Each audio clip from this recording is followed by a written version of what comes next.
اور عالم کا کوئی فعل اس سے پوشیدہ نہیں، یہ روحانیت والی بات، لیکن یہ کوئی خلاف نہیں۔ اور یہاں پر اگر آپ دیکھیں تو علماء نے یہ لکھا کہ حضور کی قبر شریف میں ہر امتی کا عمل پیش کیا جاتا ہے، اور حضور اپنی ہر امتی کو جانتے ہیں، تو جاننے ہی کو عالم کہتے ہیں اور عالم ہی کو حاضر کہتے ہیں۔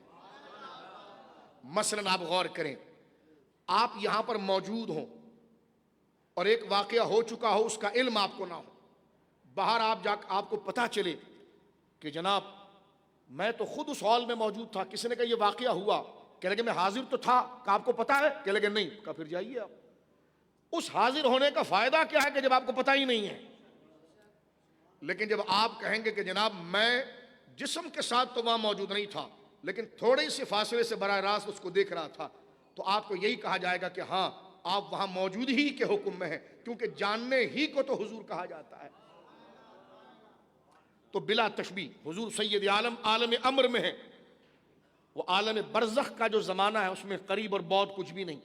آگے ہم پڑھیں گے حضور سید عالم اپنی مزار مقدسہ میں حیات ہیں، یہ حدیث پاک بتا رہی ہے کہ آپ امت کے اعمال کو دیکھ کر خوش ہوتے ہیں، اللہ کی حمد کرتے ہیں، برے اعمال کو دیکھ کر آپ کو غم ہوتا ہے، اللہ اکبر، اور آپ اس کی امت کے لیے مغفرت چاہتے ہیں۔ یہ تمام چیزیں کب ہو سکتی ہیں؟ جب حضور جانتے ہوں۔ یہاں پر اب مسئلہ حاضر ناظر کلیئر ہو جاتا ہے جو میں نے آپ کے سامنے۔ ہاں یہ الگ بات ہے کہ حضور اللہ کے اذن سے اگر اجازت پائیں تو کہیں بھی جا سکتے ہیں بدن کے ساتھ، لیکن اصلاً ہمارا کہنے کا مطلب یہ ہے کہ حضور ہمیں جانتے ہیں، اور یہی حاضر ناظر کا مطلب ہے۔ اچھا، اس میں کچھ دوست تھوڑی سی وضاحت کرتے ہیں، کہتے ہیں چلے وہ تو فرشتوں نے لا کر بتا دیا نا، تو میں نے کہا جان گئے نا، تو سنیں تو کہتے جی فرشتوں نے بتا دیا۔ میں نے کہا آپ کے کلیجے میں ایسی گرمی کیا ہے کہ آپ سیدھی بات میں پھر کوئی نقطہ نکالتے ہیں؟ سیدھا سے قبول کریں۔ جب کہتے وہ تو اللہ نے دکھایا نا، تو ہم نے کہا کب کہا؟ حضور نے خود دیکھا۔ ہم بھی کہتے، آپ بھی کہہ دیجئے، آپ یہ جملہ کہہ دیجئے نا مائک پر کہ اللہ بتاتا ہے اور حضور اپنی ساری امت کو جانتے ہیں، یہ جملہ بھی آپ کے لیے بھاری پڑے گا۔ تو دیکھو میں ناراض کرنے کے لیے نہیں کہہ رہا، میں یہ بات کر رہا ہوں، یہ چھوٹے سے جملے بھی بہت بڑے بڑے اعمال کو غارت کر دیتے ہیں کہ کس کی جناب میں جسارت کی جا رہی ہے۔ ان کی جناب میں جسارت کی جا رہی ہے جو قرآن کہتا ہے وَيَكُونُ الرَّسُولُ عَلَيْكُمْ شَهِيدًا، اے رقیبہ، ہم نے رسول کو ان کی امت کے اعمال پر نظر رکھنے والا بنایا۔ توجہ ہے، اب اس بحث کو تھوڑا سے میں آگے لے کر چلتا ہوں، شعبان کی برکت سے عقیدے کو سیکھیں ہم۔ غور کیجئے میرے دوستوں، اب اگر یہ کہنا کہ فرشتے پہنچاتے ہیں تو ہاں ٹھیک ہے، کیا حرج ہے؟ یہ کہنا کہ اللہ آپ کو اطلاع دیتا ہے، یہی تو بار بار کہہ رہے ہیں ہم کہ اللہ اطلاع دیتا ہے، تو ہم یہی پوچھ رہے ہیں، ذرا خاموشی سے سنیے تاکہ مجھے بات کرنے دیجیے، تاکہ انٹرپٹ نہ ہو۔ غور کیجیے، اگر آپ یہ کہیں کہ جناب اللہ رب العالمین بتاتا ہے، میں نے کہا ٹھیک ہے، لیکن آپ یہ بتائیے بتانے کے بعد حضور کچھ نہیں جانتے یا جاننے لگ جاتے ہیں؟ تو چپ ہو جاتا ہے۔ تو میں نے کہا بات یہ نہیں کہ اللہ بتاتا ہے، اللہ بتاتا ہے، سوال یہ کہ بتانے کے بعد حضور کو اس چیز کا پتہ چلتا کہ نہیں چلتا؟ کہتے جی چلتا ہے۔ تو میں نے کہا وہیں سے ہم بات آگے کر رہے تھے، اسی معنی میں علم غیب مانتے ہیں اور اسی معنی میں حاضر ناظر مانتے ہیں۔ سن لیا کہ جب بتا دیا گیا ہے تو مسئلہ ختم کریں آپ، توجہ ہے آپ کی۔ کہتے نہیں فرشتے پہنچاتے ہیں، تو میں نے کہا جب فرشتے پہنچاتے ہیں تو قیامت کے دن اللہ کے حضور امتوں کی گواہی کون دے گا؟ قرآن کہتا اِنَّا أَرْسَلْنَاكَ شَاهِدًا، اے نبی ہم نے آپ کو گواہ بنایا۔ میں نے کہا جب حضور ڈائریکٹ نہیں جانتے، انڈائریکٹ جانتے ہیں، تو پھر حضور کو شاہد بنانے کی بجائے فرشتے کو ہی شاہد بنا دیا جاتا۔ غور کیجیے، میرے ساتھ میرے کرامن کاتبین ہیں، آپ کے ساتھ آپ کرامن کاتبین۔ اگر معاذ اللہ حضور، لاجیکل بات کر رہا ہوں، حضور اگر براہ راست نہیں جانتے، یہ فرشتے حضور کو بتائیں گے تو اتنی زحمت کیوں ہے؟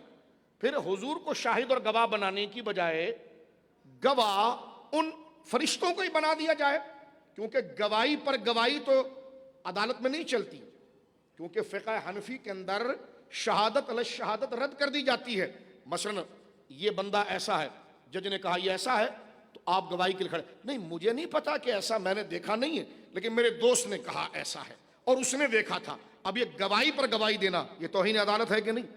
کہ جب تو نے دیکھا نہیں تھا تو اس بندے کو لاؤ نا، جج بھی کہے گا اس بندے کو لاؤ نا جس نے دیکھا تھا۔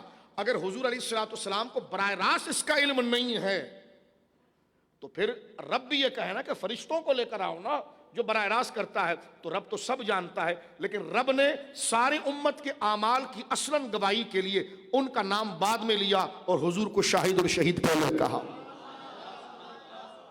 توجہ. تو لہذا جگر کی گرمی نکالیے، درود پاک پڑھ کر جگر ٹھنڈا کیجیے اپنا. یہ نبی پاک کی شان ہے. ورفعنا لک ذکرک، اللہ نے ان کو شان دی ہے. مٹ گئے مٹتے ہیں مٹ جائیں گے ادا تیرے. نہیں ہو سکتا کوئی حضور کے سامنے، اس لیے کہ نہیں آپ یہ کہی. میں نے کہا کروڑوں دفعہ ہم کہہ رہے ہیں، اس کے علاوہ اگر کوئی کہے گا تو مسلمان سوچ بھی نہیں سکتا. یہ ساری شانیں حضور کو اللہ ہی نے دی ہے. اب صرف یہ ہے کہ ماننے کی بات ہے. توجہ ہے آپ کی. اس میں ایک بات میں مزید آگے لے جانا چاہتا ہوں، غور کیجئے گا. سوال ہوا، ہاں ٹھیک ہے حضور کو اعمال بتائے جاتے ہیں لیکن تفصیل نہیں، اس کی سمری بتائی جاتی ہے. پھر ایک نقطہ یہاں کھڑا کر دیا جاتا ہے، اجمال ہے تفصیل نہیں. مثلا یہ کہہ دیا جاتا ہے کہ یا رسول اللہ فلاں جگہ پر 100 آدمی کھڑے تھے، انہوں نے آپ پر درود پڑھا. یہ سمری ہے، اس کا اجمال ہے. یہ نہیں بتایا جاتا کہ ایک بندہ تھا، اس کا نام یہ تھا، اس کے باپ کا نام یہ تھا اور وہ پڑھا جاتا ہے. میں نے کہا اس پر بھی حدیث موجود ہے. سرکار نے فرمایا کہ میری قبر شریف کے پاس ایک فرشتہ موجود ہے جو دور سے آوازوں کو سن لیتا ہے. خاموشی سنی، دور سے آوازوں کو سن لیتا ہے اور مجھے کہتا ہے یا رسول اللہ فلاں علاقے سے ایک بندے نے آپ پر درود پاک پڑھا ہے، اس کا نام یہ اور اس کے باپ کا نام یہ. تو کہتے ہیں وہ حضور کو بتاتا ہے. میں نے کہا اچھا اس لیے حضور کو پتا چلتا ہے؟ کہنے لگے اچھا. کہنے لگے ہاں. میں نے کہا اچھا اس فرشتے کو کون سناتا ہے اتنے دور سے؟ کہنے لگے یہ اللہ سناتا ہے. تو میں نے کہا یہ عقیدہ اگر رکھا جائے کہ جو فرشتوں کو اللہ سناتا ہے وہی اللہ حضور کو سناتا ہے. وہ جو مزار پر کھڑا فرشتہ ہے وہ خود تو نہیں سنتا نا، اللہ کی دی ہوئی طاقت سے سنتا ہے. کہتے پھر وہ پہنچاتا کیوں ہے؟ تو میں نے کہا یہی تو بات ہے، شعبان کے مہینے میں اللہ کی بارگاہ میں اعمال پیش کیے جاتے ہیں تو اللہ جانتا نہیں؟ کہ لگے جانتا ہے. تو میں نے کہا فرشتہ لے کر کیوں گیا؟ پھر فرشتہ لے کر کیوں گیا؟ تو میرے دوستو بزرگوں یہ وہ سوالات بنتے ہی نہیں ہیں. علامہ زرقانی نے کیا بات کی ہے، میری بہنیں ذرا توجہ کریں، اس قسم کی باتیں سننے کی بھی عادت ڈالیں اور ذرا عقیدے کو مضبوط کرنے کی. اور اس ترتیب سے جو میری بہنیں، کیونکہ میں اردو میں بات کر رہا ہوں، میرے بھائی بھی بیٹھے ہیں، یہ حضور کی شان ہے تاکہ دلائل سے مکمل طور پر سمجھا جائے. ہمارے نبی ہمیں جانتے ہیں، اس پر ایک سوال کھڑا ہوتا ہے، اس کے ہم جوابات دیتے جا رہے ہیں. اس سے آپ کا عشق بڑھے گا، آپ کا فہم بڑھے گا. میں آپ کو الجھا نہیں رہا، لیکن سوال کے بعد جواب مزاج کو کھولتا ہے، شک کو دور کرتا ہے. ابھی تک جتنے سوالات ہیں اس کے میں نے جوابات آپ کی خدمت میں ذکر کی. 2 سوالات رہتے ہیں، پھر اس کے بعد ہم اپنی تقریر کو اختتام کی طرف لے جاتے ہیں. ایک یہ کہ ٹھیک ہے حضور کی مزار میں، مزار شریف میں اعمال پیش کیے جاتے ہیں، ٹھیک ہے. تو میں نے کہا پھر حضور کی حیات ثابت ہو گئی. ثابت تو ہے الحمدللہ. خاموشی سنیے، مجھے بات کرنے دیجیے. حیات تو ہے لیکن آپ نے اس کو سمجھ لیا کہ لگے ہاں. میں نے کہا اچھا پھر کیا کہنا؟ کہتے ہیں نہیں، آپ جب جالیوں کے سامنے جائیں گے نا اور درود پڑھیں گے، یہ فرشتہ کیوں؟ میں نے کہا یہ آپ کہتے ہو فرشتہ سنتا اس لیے ہے کہ حضور دور سے نہیں سنتے. تو میں نے کہا پھر؟ کہتے ہیں حضور جو جالی کے سامنے درود پڑھے نا اس کی سنتے ہیں، اس لیے وہاں کھڑے ہو کر یا رسول اللہ آپ کہہ سکتے ہیں، پاکستان سے نہیں کہہ سکتے. میں نے کہا اچھا آپ یہ کہتے ہیں کہ دور سے حضور یا رسول اللہ ندا کا جو لفظ ہے یہ نہیں کہنا چاہیے کیونکہ دور کی پکار نہیں سنتے، لیکن آپ کہہ رہے ہیں جالیوں کے پاس سن لیتے ہیں. کہ لگے ہاں سن لیتے ہیں. تو میں نے کہا جالیوں کے پاس کتنا فاصلہ حضور اور حضور کی مزار کے درمیان ہے؟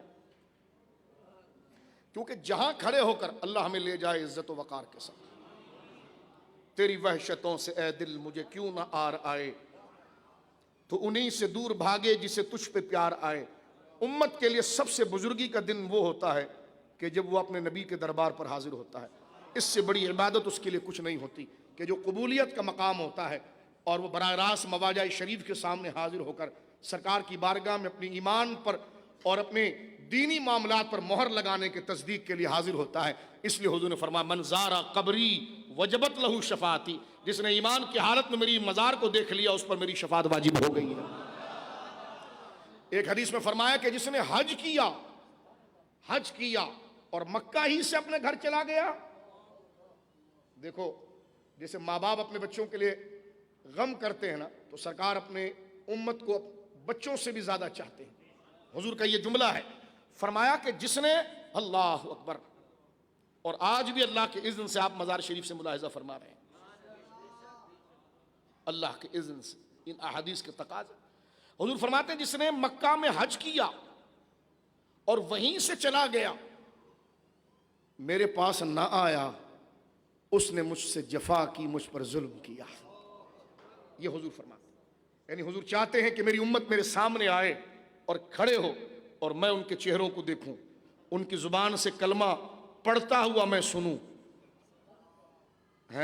درود پڑھتا ہوا میں سنوں، تو میں کہوں مولا طائف کے میدان میں جو میں نے پتھر کھائے اور جو سختیاں اٹھائی، اپنے چچا کا لاشا میں نے اپنے ہاتھ میں اٹھایا، میرے بچوں نے اس دین کے لیے قربانیاں دی، کربلا میں میرے حسین کے گود کے بچے کو مار دیا گیا، لیکن مولا اب میں اپنی امت کو دیکھنا چاہتا ہوں، میں نے اور میرے خاندان نے اور میرے صحابہ نے اتنی قربانی دی ہے، تو 15 صدیوں کے بعد میں ان کے چہروں کو روشن دیکھنا چاہتا ہوں اور اس پر تیری توحید اور اپنی رسالت کے ترانے دیکھنا چاہتا ہوں۔ بولیے سبحان اللہ۔ اب یہ کہ حضور سید عالم کی جالیوں کے سامنے کھڑے ہو کر حضور پر درود پاک پڑھنا، کیونکہ حضور وہاں سے سنتے ہیں، یا کہنا چاہیے، یہاں سے یا نہیں کہنا چاہیے۔ میں نے کہا یہاں سے بھی ہم کہہ سکتے ہیں، حرج نہیں ہے، میرا دعویٰ یہ۔ وہ کہتے ہیں نہیں یہاں سے نہیں کہا جائے گا۔ تو میں نے کہا پھر کہاں سے کہا جائے گا؟ کہا جہاں تک سنتے ہیں وہاں تک سے یا کہا جائے گا۔ میں نے کہا کہاں پر؟ کہنے کا جالیوں کے سامنے۔ میں نے کہا کوئی فٹ اور انچ ذرا بتائیے، اس لیے کہ جب رش ہوتا ہے تو ہم صفوں میں پیچھے چلے جاتے ہیں۔ جو فرنٹ پر کھڑا ہوا ہے، ایک تو جہاں حضور آرام فرما رہے ہیں وہاں سے جالیاں تقریباً 10 سے 15 فٹ سے زیادہ کا فاصلہ ہے، سنہری جالی تک ایک۔ پھر اس کے بعد آپ کے لوگوں نے 5 فٹ کی ایک اور دیوار لگا دی ہے، ٹھیک۔ اس کے بعد پھر کھڑے ہونے نہیں دیا جاتا، یعنی تقریباً یہ 30-35 فٹ بن جاتا ہے حضرت۔ اور پھر آپ بتائیے کہ 35 فٹ کے بعد سنتے ہیں؟ کہ لگے ہاں۔ میں نے کہا کہ 35 فٹ والی لائن بھر گئی اور مجھے جگہ سیکنڈ رو میں ملی، تو وہ میرے خیال میں 35.5 یا 36 فٹ ہو جائے گا، تو اس میں سن سکتے ہیں؟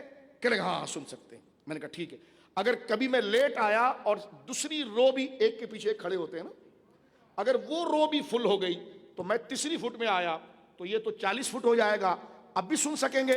کہ لگے جی ہاں اب بھی سن سکیں گے۔ میں نے کہا اچھا اگر پھر رو فل ہو گئی، کیونکہ رش جب حج میں ہوتا ہے تو 4-5 سب بندہ پیچھے جاتا ہے، میں نے کہا اب بھی سنیں گے؟ کہ لگے ہاں۔ میں نے کہا کبھی یوں ہوتا ہے کہ بالکل مواجہ شریف کے سامنے جو مسجد کی دیوار ہے وہاں تک رش ہوتا ہے، تو لوگ مسجد کے باہر سے جا کر مواجہ شریف کے سامنے درود پڑھتے ہیں۔ اب یہ تو 100-150 فٹ، کہ لگے وہاں بھی سنتے ہیں۔ تو میں نے کہا تھوڑا اور آگے آتے جائیں نا، توجہ ہے۔ تو یہ کیا ہے؟ خلاصہ اس کا یہ ہے کہ میں کہتا ہوں 1 فٹ ہو یا 25 فٹ ہو، مجھے یہ بتائیے حضور کو ہمارا سلام سناتا کون ہے؟ کہ اللہ۔ میں نے کہا بس بات یہی ہے، جو اللہ 2 فٹ 40 فٹ پر سنا سکتا ہے وہ اللہ یہاں سے بھی سنا سکتا ہے، اس میں کوئی دو رائے نہیں۔ مثلاً غور کیجئے، کہتے نہیں قریب سے سننا چاہیے۔ میں نے کہا قریب کی تو کہانی وہاں ختم ہے، ایسا تھوڑی ہے کہ سرکار کی مزار شریف کو براہ راست بندہ قریب سے جا کر دیکھے اور بالکل جہاں سرکار آرام فرما رہے ہیں وہاں تک تو کوئی نہیں جا سکتا۔ کہتے ہیں امتحان ہے اس لیے نہیں جا سکتا، تو میں نے کہا ہمارے پاس بھی ٹکٹ نہیں، امتحان ہے اس لیے نہیں جا سکتے۔ تو لہذا جب امتحان اور آزمائش کی وجہ سے 30 فٹ کی آپ گنجائش دیتے ہیں تو ہم غریبوں کو پیسہ نہ ہونا اور مدینہ نہ جانے کی، تو پھر آپ 4 گھنٹے اور 1500-2000 کلومیٹر کی بھی گنجائش عطا فرما دیجئے۔ توجہ ہے آپ؟ کیونکہ جو آپ 30 فٹ کی گنجائش دے رہے ہیں اس لیے کہ جالی لگی ہوئی ہے، کہتے جالی لگی نا اس لیے قریب نہیں۔ میں نے کہا آپ نے کہا قریب میں سنتے ہیں، ادھر تو ہمیں حضور کی قبر شریف تو نظر نہیں آتی، کہتے جالی لگی ہوئی ہے۔ تو میں نے کہا پھر قریب سے کیسے سنیں گے؟ کہتے وہ مجبوری ہو گئی نا، اب جالی لگ گئی ہے تو لہذا اب آگے سے سن سکتے ہیں۔ میں نے کہا اچھا جیسی جیسی مجبوری ہوگی ویسے ان کی سماعت بڑھتی چلی جائے گی۔ میں نے کہا ہم غریب لوگ ہیں، نہ کرایہ ہے، نہ ویزا ہے، نہ پاسپورٹ ہے، تو ہماری بھی ایک مجبوری ہے، تو یہاں سے بھی ہم کہتے ہیں یا اللہ تیرے نبی پر درود پڑھ رہے ہیں، اور جیسی مجبوری ہوگی ویسے اللہ ان کی سماعت کو بڑھاتا رہے گا۔ بات واضح ہو گئی میرے دوستوں؟ تو لہٰذا اب آئیے یہاں پر میں ایک بات کرتے ہوئے یہ باتیں وہ ہیں جو شاید ہم کم جگہ سنتے ہیں. کسی پر تنقید اور مناظرے کے لیے نہیں کی جا رہی کہ آپ نیچے آ کر کامنٹس کرنا شروع کریں. اگر آپ ہندو ہیں تو میں آپ کا جواب دے دوں گا، اگر آپ مستشرق ہیں تو کامنٹس کے نیچے میں جواب دے دوں گا، قائدیانی ہیں تو میں جواب دے دوں گا. لیکن شرم آنی چاہیے. حضور کا کلمہ پڑھ کر بات ہم نے کی ہے فضائل کی، رب کے مقابلے پر نہیں کی ہے، اذن و عطا سے کی ہے، اس میں بگڑنے کی کیا ضرورت ہے؟ توجہ ہے آپ کی؟ تو یہ مناظرے کے لیے نہیں کی ہے، دل آزاری کے لیے نہیں کی ہے. کیوں لوگوں کے کان بھرتے ہو؟ نہیں پڑھنا، یہاں سے یہ لفظ نہیں پڑھنا، یہاں سے یہ لفظ نہیں پڑھنا. میں نے کہا جناب حضور نے تو یہ فرمایا، ابن ماجہ کی حدیث ہے کہ مومن کے گھر میں اگر اس کی بیوی اس سے لڑتی ہے، صحیح حدیث، توجہ سنے گا، مومن بنتا کب ہے؟ جب حضور کے جوتوں سے اس کو نسبت ہوتی ہے اور اس پر کرم ہوتا ہے اور وہ کلمہ پڑھتا ہے. مومن مرد اور عورت اگر گھر میں جھگڑا شروع ہو گیا اور بیوی نے شوہر کی عزت کا لحاظ نہیں کیا اور سخت جملے اس کو کہنا شروع کیے، تو رسول اللہ فرماتے ہیں شوہر سے کہ تو گھر برباد نہ کرنا، جلد بازی نہ کرنا، خاموشی کرنا اپنے اولاد کے لیے. لیکن سن، بیوی یہاں اس سے جھگڑ رہی ہے اور وہ جنت جو ساتوں آسمانوں سے اوپر ہے، سدرۃ المنتہا کے پاس ہے، وہاں جنت میں جو اس کی دلہن بننے والی حور ہے وہ ساری باتوں کو سن رہی ہے. میں نے کہا وہ حر جو ہے وہ تو رتبے میں مومن سے بھی چھوٹی ہے، کیونکہ دلہن بنے گی نا، اور شوہر کا رتبہ زیادہ ہے. تو مومن کے پاس جو نکاح میں حور آئے گی ایمان کے ذریعے، حضور کی امت کا وہ فرد بھی یہ شرف پائے گا کہ وہ جو اگر بیوی اس سے دنیا کے اندر گویا کہ ناچاقی کی بات کر رہی ہے تو حور جنت میں سن کر کہہ رہی ہے کوئی بات نہیں، یہ تجھ سے رخصت ہو کر میرے پاس آئے گا. میں نے کہا جب حضور کی امت کا ایک عام مسلمان جس کو ملنے والی دلہن کی سماعت یہ ہے، تو جس نبی کے کلمے سے یہ مزے لگے ہیں اس مصطفیٰ کی سماعت کیسے ہوگی؟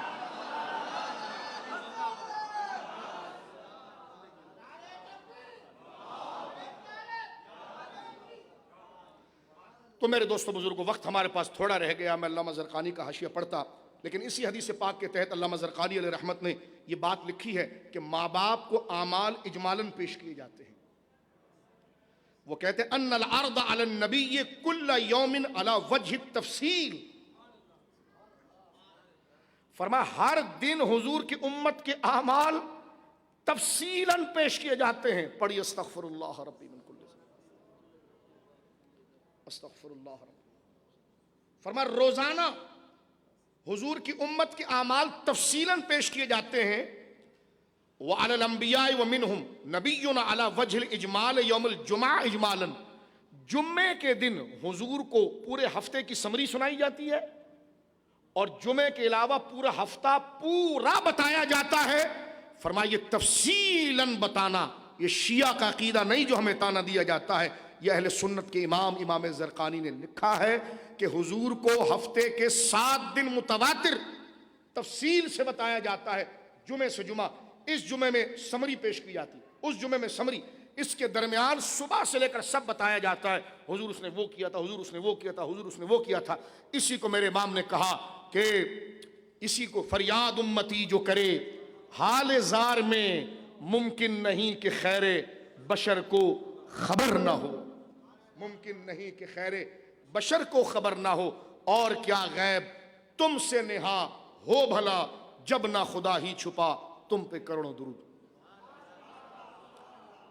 آپ ذرا خاموشی سے رہیے، سبحان اللہ آپ پڑھیے، لیکن نقشبندی انداز میں پڑھیے خفا کے ساتھ، کیونکہ ہم تاجدار نقشبند کے جوتوں کی دھول سے بھی نسبت رکھتے ہیں. تو ذرا مخفی انداز میں سبحان اللہ پڑھیے، سانسوں میں پڑھیے، ذاکر بن کر پڑھیے ضرور، تاکہ تسلسل سے ایک گفتگو ہوتی رہے. کیونکہ ہال ہے پھر وہ گونجتا ہے، تو بہتر یہ ہے کہ ہم کوئی داد و تحسین کے لیے تقریر نہیں کر رہے ہیں، نہ کوئی نعرے سننے کے لیے، جبکہ نعرہ بھی آپ کسی کے نفس کو خوش کرنے کے لیے، اللہ کی رضا. ایمان ہے آپ کے چہرے روشن ہو رہے ان حدیثوں کو سن کر، میں قدر کرتا ہوں، لیکن ضبط کر کے اور خاموشی سے اللہ کی بارگاہ میں شکر کے جملے کہیں. مولا ایک ٹکے کا نہیں تھا میں، لیکن کیا تیرا کمال ہے، ایسے عظیم نبی کی امت میں پیدا کر دیا تو نے. کیونکہ کارکن اپنی کرامت سے نہیں پہچانا جاتا، لیڈر کی عظمت سے پہچانا جاتا ہے کہ گندے نکمے کمی مہنگے تھے کوڑی کے تین، کون ہمیں پوچھتا تم پہ کروڑوں درود، مانا کہ بیکار ہیں لیکن خدا کا یہ کرم ہم پر ہوا کہ جناب سید عالم کے کلمہ پڑھنے کی توفیق ہوئی۔ خدا اسی کلمے پر مجھے اور آپ کو ایمان پر موت دے، یہی کلمہ میرے اور آپ کے کفن کے ساتھ قبر میں جائے، اللہ اکبر۔ اور اسی کلمے کے ساتھ جب سرکار مزار میں آئے، قبر میں آئے، تو پھر کھڑے ہو کر کہیں کہ مجھ سے خدمت کے قدسی کہیں ہاں رضا مصطفیٰ جان رحمت پہ لاکھوں سلام، مصطفیٰ جان رحمت پہ لاکھوں۔ ایک سوال کا جواب میں یہاں پر دوں گا، ذرا خاموشی سنیے، اور کوئی چڑھانے کے لیے نہیں، کوئی بات کا قائل نہیں ہے، نہ ہو، ہم اس کی کوئی تکفیر تھوڑی کر رہے ہیں۔ اگر کوئی عرض اعمال کی بات کو نہیں مانتا، نہ مانے، نہ ہم اس کو گمراہ کہتے ہیں، نہ ہم اس کی تکفیر کرتے ہیں۔ یہ مسئلہ باب فضائل کا ہے، نہ مانے آپ علم غیب کلی کو، نہ مانے، ہم کوئی کافر نہیں کہتے، اس پہ گمراہ نہیں کہتے۔ نفس سے علم غیب کا انکار کفر ہے۔ تفصیل اگر جو ہم بیان کر رہے ہیں یہ دلائل سے ثابت ہے، آپ نہیں مانتے، نہ مانے، دلائل اس کے موجود ہیں۔ سوال یہ ہے کہ جب دلائل ہیں تو پھر آپ قائل کو کافر کیسے کہہ سکتے، مشرک کیسے کہہ سکتے؟ یہ فتویٰ عود ہوگا۔ میرے دوستو بزرگ، اس وقت امت کو نظام اسلام کو قائم کرنے کے لیے آکسیجن کی ضرورت ہے۔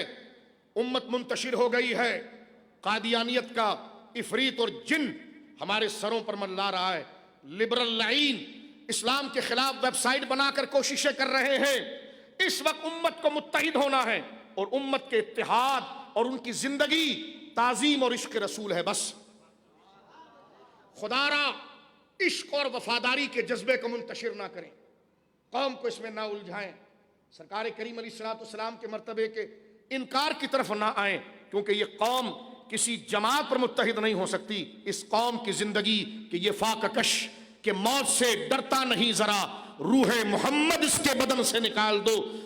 کہا یہی اقبال نے کہا تھا کہ اس امت کو مارنا ہو تو یہ بھوکی رہ کر نہیں مر سکتی، پیاس سے نہیں مر سکتی، ان کی زندگی عشق رسول ہے۔ ایسے فتنے، ایسے فرقے، ایسے لوگ ان میں چھوڑ دو جو ان کے دلوں سے نبی کی عقیدت نکال دے، یہ خود مر جائے گی۔ اور اگر یہ عشق والی ہو تو 1000 سال بھی ایک مٹی کے نیچے رہے تو ان کا بدن زندہ رہتا ہے، اور وہ زندگی ان کی عشق رسول کی وجہ سے ہوتی ہے۔ اب میں ایک بات کر کے آگے بڑھ جانا چاہتا ہوں، میرے دوستو ذرا جلدی سے سنیے۔ سوال اگر ذہن میں یہ آئے، یہ پیدا کیا گیا ہے، آ جائے کہ حضور اگر سب کو جانتے ہیں تو بخاری شریف کی حدیث ہے کہ حضور علیہ الصلوۃ والسلام کے پاس حوض کوثر پہ چند لوگ آئیں گے، اور حضور ان کو پانی پلانے کے لیے آگے بڑھیں گے، تو اللہ رب العالمین ارشاد فرمائے گا حبیب آپ ان کو چھوڑ دیجئے، انک لا تدری ما احدث بعدک، آپ نہیں جانتے کہ انہوں نے آپ کے بعد دین کے اندر کیسی خرابیاں نکالی تھی۔ تو حضور کہیں گے سحقن سحقن، سرکار پیچھے ہٹ جائیں گے اور ان کو پانی نہیں پلائیں گے۔ اب سوال یہ ہے کہ حضور اگر اپنے سارے امتیوں کو جانتے ہیں تو حوض پر جو وہ منافق آئے ہیں ان کو حضور نے اپنے قریب کیوں کیا ہے؟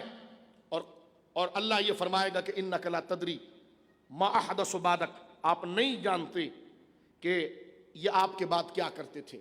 میں نے کہا جنہوں نے یہ حدیثیں جمع کی ہیں ان کو بھی یہ حوض کوثر والی حدیث پتہ تھی، یہ کوئی آج کی روایت نہیں ہے، یہ رسول اللہ کا فرمان ہے۔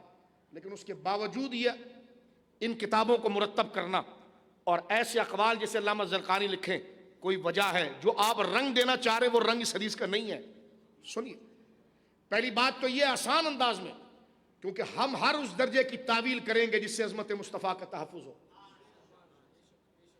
سب سے پہلے اللہ یہ نہیں کہے گا کہ آپ جانتے نہیں، فرمایا انک لا تدری، تدری درایت سے، درایت کا معنی ہے اپنی عقل سے فیصلہ کرنا، جس کو ہم اردو میں کہتے ہیں اٹکل پچھو مارنا، سمجھ میں نہیں آیا بات کر دی، تو اللہ یہ کہے گا حبیب اس کا معنی یہ تعویلاً کر اس لیے رہے ہیں ہم تاکہ سامنے عظمت مصطفیٰ ہے۔ جب صحابی کی عظمت کے لیے تعویل کی جائے اور اس کی عظمت و وقار کا تحفظ کیا جائے تو صحابہ تو وہ ہیں جو میرے آقا کے جوتوں کے ذروں کو جھڑ کر جو ذرے تھے اس کو پا کر وہ روشن ہوئے کہ ذرے جھڑ کر تیری پیزاروں کے تو جناب سید الخلق اصل تعظیم کے مستحق رسول اللہ ہے. تو ہم یہاں پر یہ مانا کرتے ہیں کہ نبی آپ خود سے نہیں جانتے, اور ہم بھی یہی کہتے ہیں حضور خود سے نہیں جانتے, اللہ کے بتائے سے جانتے. اچھا, جب وہ حضور کے قریب آئے, توجہ سے سنیں, تو حضور نے ان کو اپنے قریب کیا, پانی پلانا چاہا. اللہ نے فرمایا حبیب یہ وہ لوگ نہیں ہے کہ جن کو پانی پلایا جائے, یہ تیری امت کے نیک لوگ نہیں ہے, تو منافق ہے, پیچھے کرو. اگر یہ کہا جائے حضور جانتے نہیں تھے, میں نے کہا علامہ صاحب یہ بات آپ کو کس نے بتائی کہ قیامت کا دن ہوگا, حوض کوثر ہوگا, کچھ منافق میرے پاس آئیں گے, میں پانی کا جام لے کر آگے بڑھوں گا, اللہ مجھ سے کہے گا نہیں نہیں یہ وہ لوگ ہیں کہ جو تیرے جام کے مستحق نہیں ہیں, میں پیچھے ہٹ جاؤں گا. میں نے کہا یہ سارا واقعہ آپ کو بتایا کس نے؟ کہا حضور نے. اور میں نے کہا جانتے بھی نہیں سمجھا آپ میری بات. اور میرے بھائی یہ تو بات سب حضور نے خود بتا دی ہے, تیرے کو کیسے پتا چلا کہ ایک لوگ آئیں گے اور وہ منافق ہوں گے؟ کہنے کہ حضور نے بتایا. جب بتا دیا کہ منافق ہوں گے تو اس میں عدم علم کی دلیل کیسے؟ یہ واقعہ اگر تجھے الگ سے پتا چلتا تو ہم سمجھتے, یہ تو حضور نے خود بتا دیا کہ ایسا ہوگا اور میں یہ جواب دوں گا, رب یہ فرمائے گا, میں ان کو دور کر دوں گا. تو جب خود جان بھی رہے, بتا بھی رہے کہ ایسا ہوگا ایسا ہوگا ایسا ہوگا, تو اس میں علم کی نفی کہاں سے آ گئی؟ بات سمجھ رہے ہیں آپ؟ لیکن میں یہاں پر ایک بات آپ کی خدمت میں عرض کر دوں, توجہ کیجیے آپ, یہ بات آپ کی خدمت میں عرض کر دوں. ایک تو یہ جواب اس کا کافی شافی ہے, لاجیکل آپ کے سامنے, کہ جب وہ خود بتا رہے ہیں تو پتہ نہیں ہوگا. رب نے ایک قانون بنایا ہے ان کو ذلیل کرنے کے لیے, اس لیے ایسا کرایا جائے گا کہ جو واقعی میں نبی کے سچے عشق اور وفاداری اور ناموس کے راستے پر چلتے رہے, آج حضور خود میدان محشر میں پیالہ بھر بھر کے چل کے جائیں گے, خود ان کو پلائیں گے.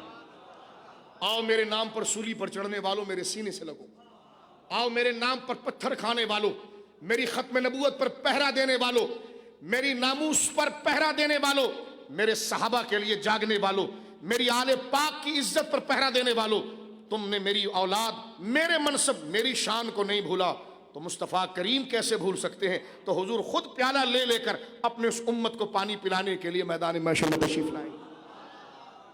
جو نہ بھولا ہم غریبوں کو رضا, یاد اس کی اپنی عادت کیجئے. غور کیجئے میرے دوستو بزرگوں, یہاں پر ایک بات, جب یہ حضور واقعہ بیان کر رہے تھے نا, تو یہ طبرانی شریف کے اندر یہ حدیث موجود ہے حضرت ابو دردہ سے, اور سند حسن, اور یہی واقعہ البدایہ میں علامہ ابن کثیر نے نقل کیا. اب ذرا دیکھنا, حضرت ابو دردہ رضی اللہ تعالیٰ عنہ, توجہ ہے آپ کی, حضرت ابو دردہ رضی اللہ تعالیٰ عنہ, وہ عظیم ہستی ہیں کہ وہ اس وقت موجود تھے جب حضور یہ واقعہ سنا رہے تھے. جب حضور فارغ ہوئے تو ان کے چہرے پر بڑا غم تھا. سرکار نے فرمایا ابو دردہ تجھے کیا ہو گیا؟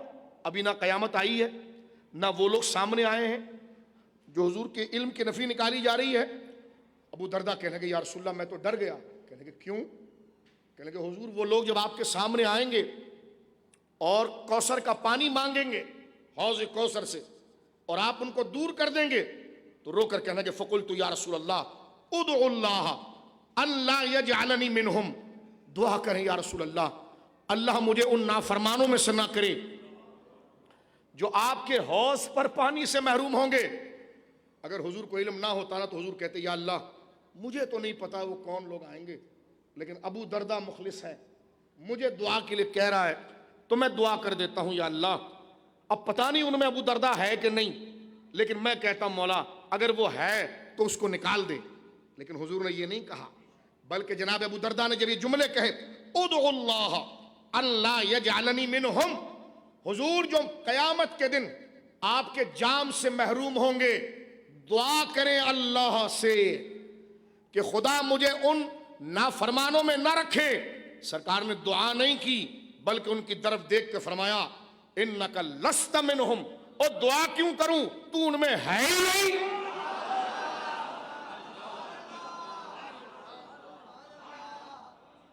انک لست منہم, فرما قال لست منہم, اور دعا کیوں کروں تو ان میں ہے ہی نہیں. تو جناب رسول اللہ جانتے ہیں کہ ان میں کون ہے, اور بات دعا کی تھی نا بھائی, دعا تو دعا ہے, کر لینی چاہیے, لیکن نہیں کیا کیونکہ حضور کو جزم تھا کہ جب یہ ہے نہیں تو دعا کیوں کروں. فرما لست منہم, لست منہم، ہو نہیں، ہم ان سب میں تو ہے ہی نہیں. بولیے سبحان اللہ. یہ اللہ نے عطا فرمایا ہمارے نبی پاک کو شان اور مرتبہ. بولیے سبحان اللہ. درود پاک پڑھیے سبحان اللہ. کب ختم کرنا ہو گیا ٹائم. میرے دوستو، شعبان المعظم بہت بابرکت مہینہ ہے. میں نے آج اسی بحث پر بات ختم کی، لیکن ایک بات آپ کو میں بتا دوں کہ یہ مہینہ آیت درود کے نزول کا مہینہ ہے. ان اللہ ملائکتہ یصلون علی النبی یا ایھا الذین آمنوا صلوا علیہ وسلموا تسلیما. اللہم صلی علی سیدنا مولانا محمد وعلی آلہ وصحبہ اجمعین. یہ جو آیت ہے میری بہنوں، میرے بھائیوں، میرے بچوں، میرے بزرگوں، یہ جو آیت سورہ احزاب کی ہے، آیت درود، یہ نازل ہی شعبان کے مہینے میں ہوئی ہے. سرکار دو عالم صلی اللہ علیہ وسلم اپنے حجرہ پاک کے اندر موجود تھے مسجد میں. مستدرک میں کہ جب باہر نکلے تو سرکار کا چہرہ چمک رہا تھا. صحابہ نے پوچھا کیا؟ فرما رب نے مجھے یہ کہا کہ اب ذرا خاموشی سنی. کیا بات؟ فرما اللہ نے مجھ سے کہا حبیب تو نے میری راہ میں بڑے صدمے اور تکلیفیں اٹھائیں. ایک معنی کر رہا ہوں اس کا، ایک مفہوم بیان کر رہا ہوں. یہ آیت اس کا تقاضا کرتی ہے حبیب لوگوں کے سامنے تیری عظمت و شان کا اظہار ہونا چاہیے. فرما میں رب ہو کر خود، اللہ خود اور اس کے اتنے معصوم فرشتے جن کو اللہ کے سوا کوئی نہیں جانتا، یصلون علی النبی، تیری واہ واہ کرتے ہیں، تجھ پر درود پڑھتے ہیں. اگر کوئی نہ پڑھے تو کیا ہوتا ہے؟ یہودیوں کو فرما کہ یہ انگلی پر گننے والوں کی حیثیت کیا ہے تیرے کو سلام نہ کرے؟ فرما اللہ خود تجھے سلام کرتا ہے. اس کے فرشتے.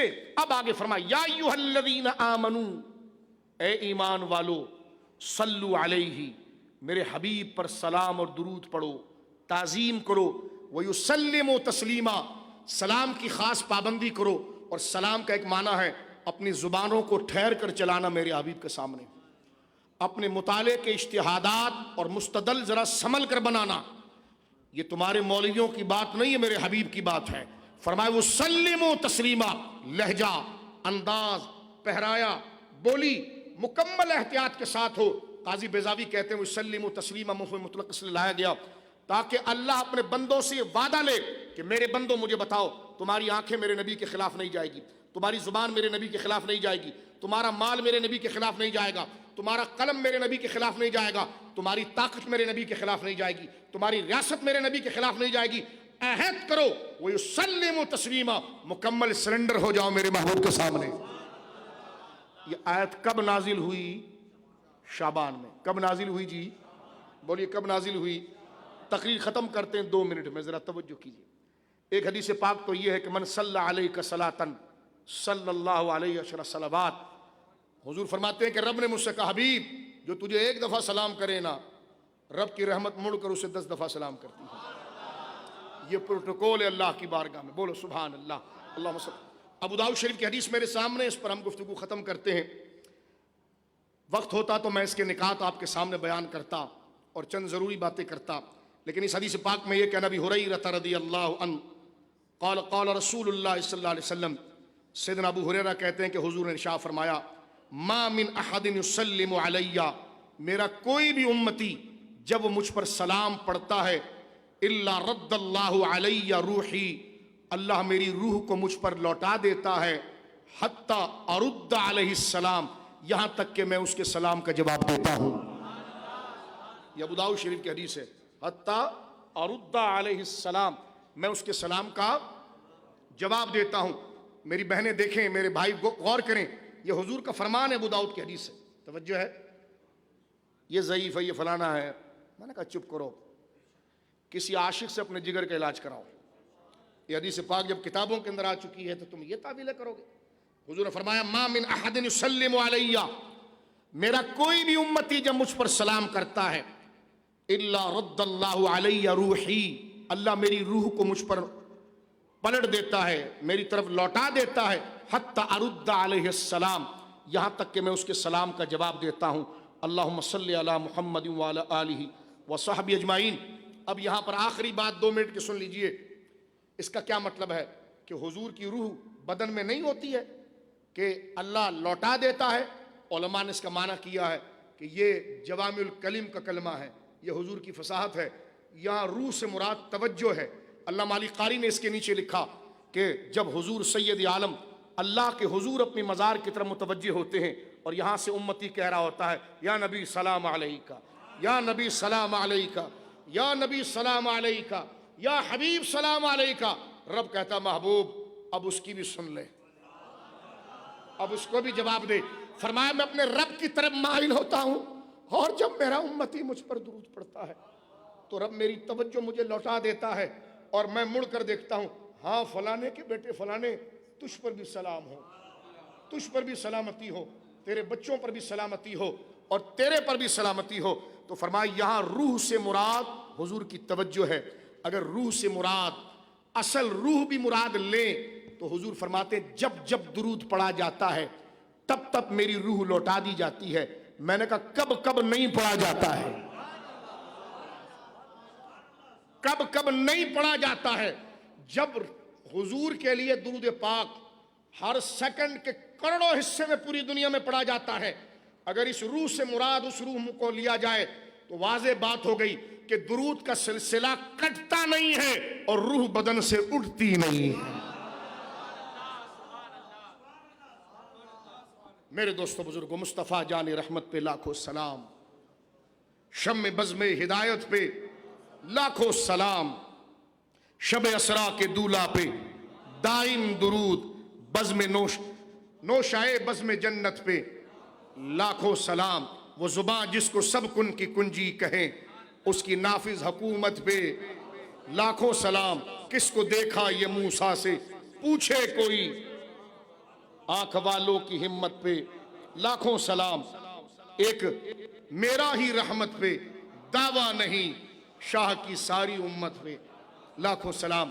اللہ رب العالمین جل والا کے حضور دعا ہے، یہ مبارک ذکر ہم نے اس لیے کیا تاکہ ہماری دل کی سخت زمین نرم ہو جائے اور نرم ہو کر عبادت کے لیے، درود پاک کے لیے، ذکر کے لیے بیدار ہو جائے۔ اللہ رب العالمین ہمارا یہاں پر بیٹھنا اور ہمارا التجا کرنا اپنی بارگاہ میں قبول فرمائے۔